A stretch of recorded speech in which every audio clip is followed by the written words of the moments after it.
दिवा जेव्हा पेटलेला असतो की नाही तेव्हा वर प्रकाश असतो, पण अंधार दिव्याच्या खाली असतो. पण अनेकांचं त्याकडे लक्षच जात नाही. स्वतःला स्वयंप्रकाशित समजण्याच्या नादात त्याकडे दुर्लक्ष केलं जातं. बळा, जर आयुष्यात मोठं व्हायचं असेल तर आधी स्वतःमधले दुर्गुण ओळखता आले पाहिजे, ते सुधारता आले पाहिजे. आणि हे शक्य होतं संस्कारांमुळे, गुरुच्या मार्गदर्शनामुळे. आता प्रत्येक वेळी गुरु तुमच्या सोबत असेलच असं नाही.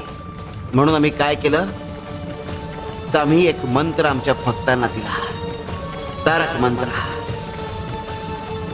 जेव्हा कधी भक्तांच्या मनात भीती असेल तेव्हा जर त्यांनी हा मंत्र वाचला तर त्यांच्या मनातली भीती नाहीशी होईल.